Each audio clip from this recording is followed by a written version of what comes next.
boy wonder, yeah, that boy that's doing wonders. Yeah, I'm never gonna wander. Yeah, my man, I'm never going under.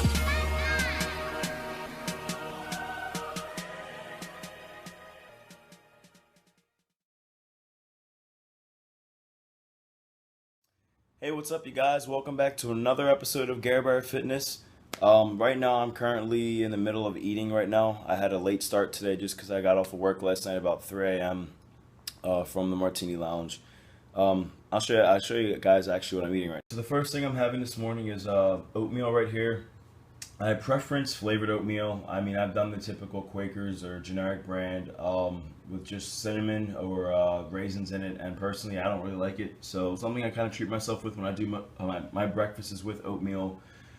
Is usually just going with a flavored brand, and usually I prefer like a maple sugar or what's the other one called? Something with a walnut and a date or something in it.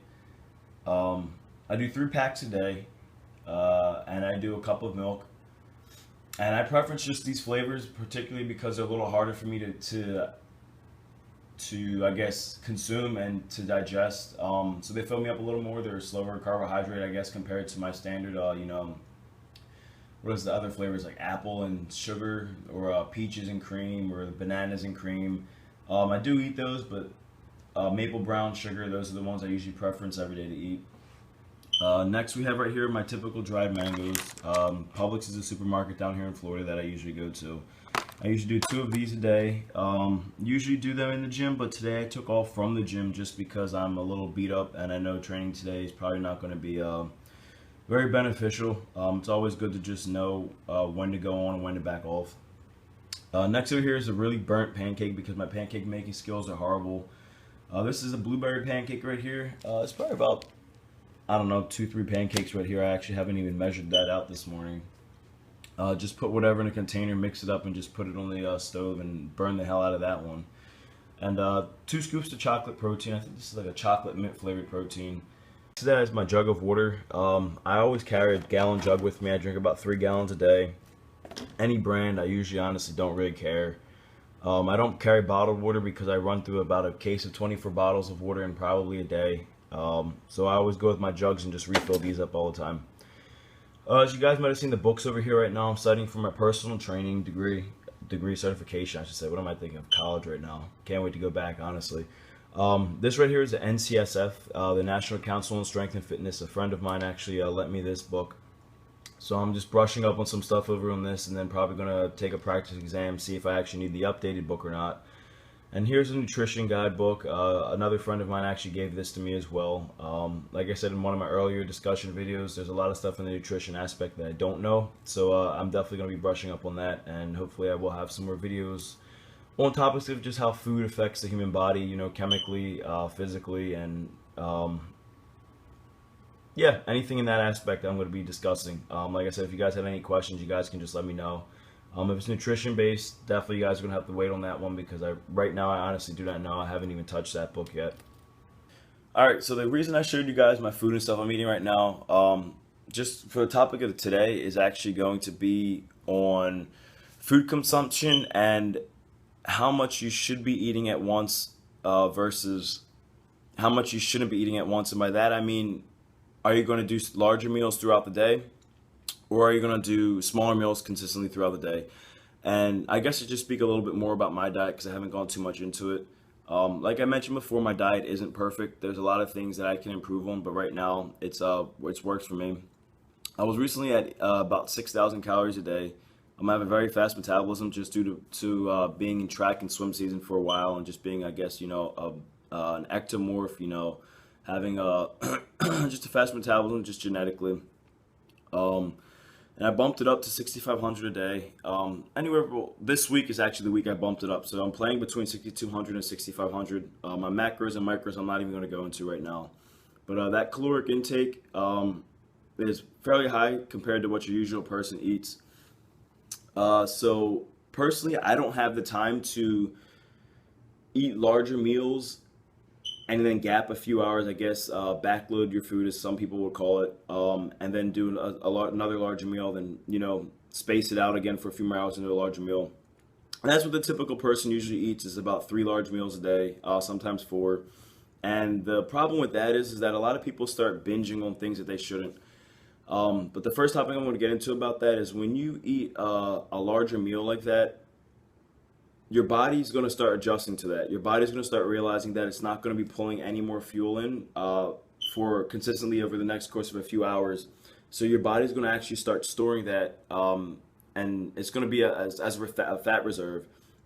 A lot of times, people who are a little overweight will tell you, they eat this, this, and this, and then you'll find out when you talk to them a little more about their diet, they'll only be eating a couple meals a day versus eating smaller meals a day.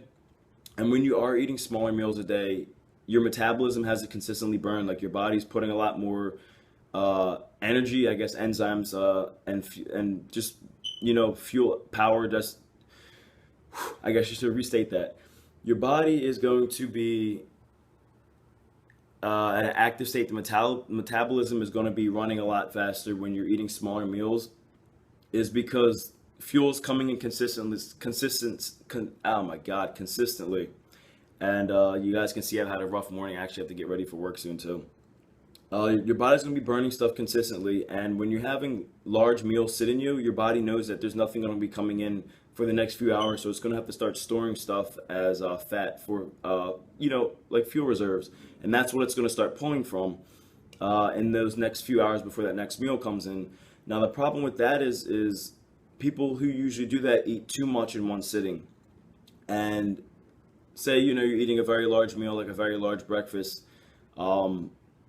and you're not going to eat for the next 5 or 6 hours, and your next meal is going to be another large meal for lunch, whatever you're going to have. And the thing with that is that your body's going to start pulling some of the extra storage that it's had in there to just consistently keep stabilized throughout the whole day. And then your next large meal comes in. Now, because your body's not revving at a very high rate, and it doesn't have to, because there's still storage from your last meal, your body's going to start storing fat again from the next meal. And that's just how your body's going to start regulating, and then you'll start realizing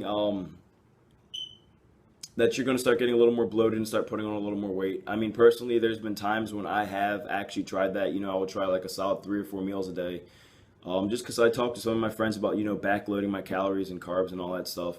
And backloading, what that means is you're pushing everything towards a later part of the day for whatever reason it is going to be. Sometimes I may go to the gym in the morning, and then I might have tried backloading all of my calories to a couple hours before I had to leave out and go do something.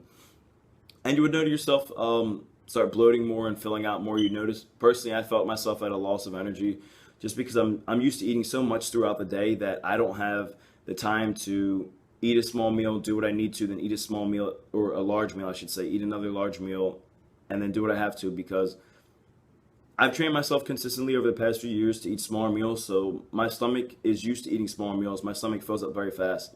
Like the food I just showed you guys right now is honestly probably going to take me about another hour or two to eat it. I'm a very slow eater. They call that a grazer. And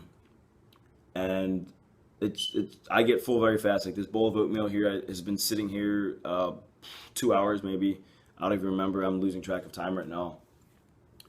But on that topic again, yeah, I between the two, I would definitely recommend eating smaller meals. I just spoke with a friend recently who was eating, I think he was eating 4 meals a day, and he said that he noticed his body was, putting on a little more weight because I was helping with his training regimen and everything. But his stomach wasn't leaning out what he wanted to, and I recommended him throwing in an extra meal in a day, but I told him to cut the 4 larger meals down into smaller portions. And what that's going to do is, just because his body's bringing in something else over and over and over consistently, that his metabolism is going to start, I guess, running a little faster is the easiest way to explain that. And I think it was about 2 weeks ago or so, and he said he noticed his stomach flattening out a little more, which is good. But I told him to play that out for a little bit, because we're going to see what happens, when we pop in his 6 meal and shorten his 5 meals down to something smaller. But stuff like that's always great to play with, Some people personally do regulate better on eating larger meals throughout the day. Something I've never recommended, I guess just based on personal experience and people I've talked to about stuff and recommended it to them and their experience on that. But it's all something that you can play with. But you will notice a difference. So to conclude this video, you will notice a difference between having smaller meals consistently throughout the day, versus having large, inconsistent meals throughout the day. If you want to try it yourselves, I would say, wake up, have a breakfast, space out, next 5 or 6 hours, have a large lunch, space out another 5 or 6 hours. And then you have your dinner and then go to bed. Play that. Honestly, I would definitely try playing it a few weeks. Like I said, I've done it before, and personally, I don't like it. I feel a whole lot more sluggish just because my body's used to always having fuel coming in every half hour or so. And then after that, if you guys want to try, a couple of weeks after that, you guys should definitely try doing about 5 or 6 meals a day. Something all bodybuilders do. We all eat consistently small meals throughout the day. Yeah, let me know how that goes for you guys. All right, I'd love to hear your guys' feedback on this stuff. That I've kind of suggested or recommended trying, that I've tried for myself. It's always good to hear back from different people and get their experiences and opinions. Or just different stuff that you can do with your body. Check out oh my God, you guys can see it's been a real rough day. Instagram, Watson Alexander, if you guys have any questions. Gare Bear Fitness YouTube. See you guys later.